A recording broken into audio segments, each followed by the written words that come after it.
Welcome back to the Artifactors Union. I am your host and foreman, Douglas Scoundrels, and today we are assembling the Hidden Allegiances box for the Explorers and Ten Thunders. Factions box contains 3 models, like the majority of title boxes do. We have English Ivan Double Agent, Jin Baccara, and Misaki Katanaka Fractured. So that's our artwork. Here's renders on the back. English Ivan with some magical stuff going on, Jin with more magical stuff, and Misaki just looking very stoic. Let's look at the sprues. Here's our sprue. Despite there being a lot of magical stuff on 2 of these models, there's not a whole lot of bits, which is great. So English Ivan's got 7, Jin has 8, and Misaki has a grand old number of 3 bits. Okay, so we'll go and start in the order that they're on the box with English Ivan. And we've got Mr. Ivan sprue, and like always, we'll grab the body first, select the legs on there as well as the right arm, the head, and the left arm, and then we will go and add the 2 magical bits together and then figure out how they attach to English. And then we'll be done. So let's start with E2 and then add E3. E2 and E3. Now let's do E6, the right hand. We are not going to do E6 because E6 doesn't have a very good connection onto the wrist here, and it looks like it also attaches to E1, the magical effect.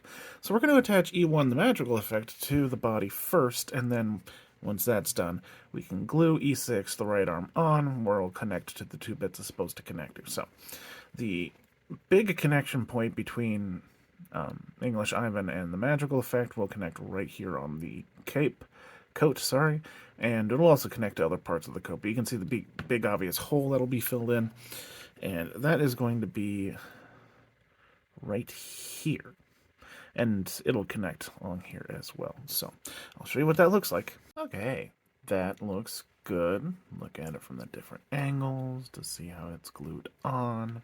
Real nice tight fit. But now you can see where the magic stuff is coming out of like the back of his hand. So now we can do E6, put it on that wrist, and the magical effect.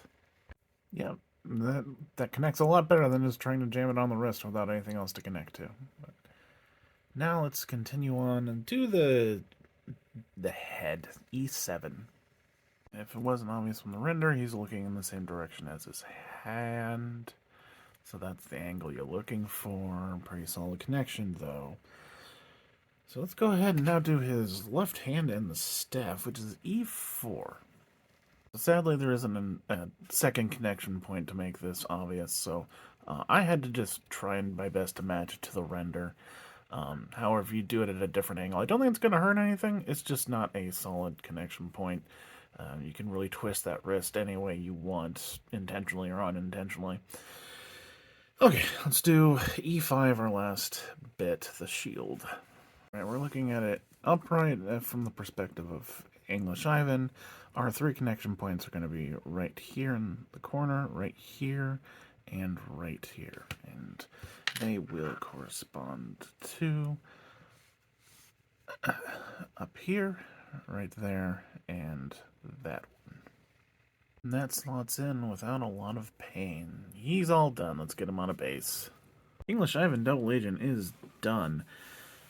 Our hardest parts were his hands. The right hand, and realizing I need the magical effect on it before a magical effect attached to English Ivan before I put the hand on, and then the left hand having no real good set position, and you just kind of having to eyeball the angle on that. Simple model overall, only 7 bits, so I'm not going to say it's too hard. I'm just telling you what the hardest parts were. Let's move on to probably the hardest model, Jin Baccara.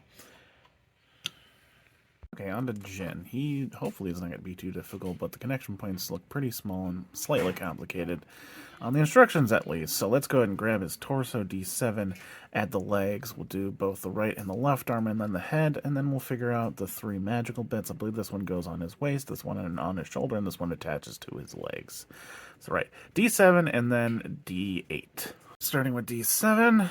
And D8, the legs. Okay, now let's move on to D1, the right arm. Thankfully, there is a tooth there that'll help guide you on the proper angle of the arm. Right there it is, and the proper angle, no seam, we're going to call it good. Now let's do D2, the left arm. And there it is. Again, very little to no seam, we're going to call him good. Now D3, the head, before we can move on to the magical bits. And he's looking over towards his left side. So body's all done, let's get started on the magical effect. Hi, Briar. Okay, I don't think it's really going to matter what order we do them in, so we'll just do numerical order. We'll start with D4, and then do D5, and then D6. D4 is just going to go on his waist. Focus camera. Right there. Alright, and the connection point is just going to be this right here. Alright, there's D4, almost like tails coming out of his lower back. Now let's do D5, which is going to be a slightly awkward placement. It's going to be attached to his pant leg, his left pant leg. You can kind of see the connection point over there. But also right here, and then I believe it's going to wrap around the right leg slightly. If we look at the bit, the part that's going to connect to the pant leg is down here, and this bulbous thing is going to be what attaches to the inside of the coat. Okay, so that was a little weird, but I got it in there. Not the most difficult connection I've done. Just look at the angle I've got, and you should be fine. Now let's do our last bit, D6, which is going to effectively attach to his hair and shoulder, I think. Yeah, you can see the connection point. Oh, already. Right there. So give me 1 sec. Yeah, let's do it the proper way. So we've got connection point 1, 2, and 3. And they correspond to connection points 1, 2, and 3. Okay? Okay, so that was a larger pain than it had any right for me to be. But my issue, and something you probably might have a problem with too, is that the left arm was set just a little bit too low. If you see this bit right here, that is supposed to go underneath the arm, and it's not going to fit if the arm's too far down, so I actually had to just pull up on a bit so that would slot in there, and then it connected to the 3 parts on the back of his head. So that was my point of difficulty, but I eventually got it in, and he looks good. Get him on a base. Jin Baccara or Baccara, Baccarat, whatever, is done. Bit of a pain. The shadowy bits coming off of him pretty hard. The one between his legs and the cape of the coat is, that was kind of hard, but obviously the ones on his hair and figuring out that the arm was just ever so slightly out of place was pretty tough to figure out, but I figured it out, and so now you probably won't have as big of a problem as I did. You're welcome. Pretty model, though. But let's move on to, yeah, something really easy. Oh yeah, Misaki Katanaka fractured. One of the easiest models in the entire game. Hooray. Grab the base A3, jam the body on there A1, and finish off with the head A2. A3, A1, A2. Baser. Misaki Katanaka fractured is done. Hardest part was trimming it. It's stupid easy.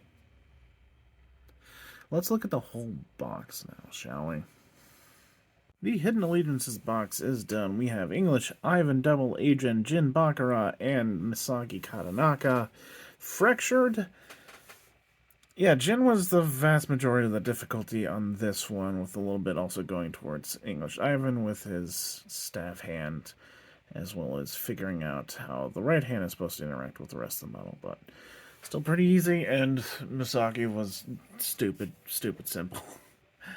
So, yeah, you've heard all of my advice already. I would still consider this a relatively easy box, especially since you saw me make the mistakes I did and how I fixed them.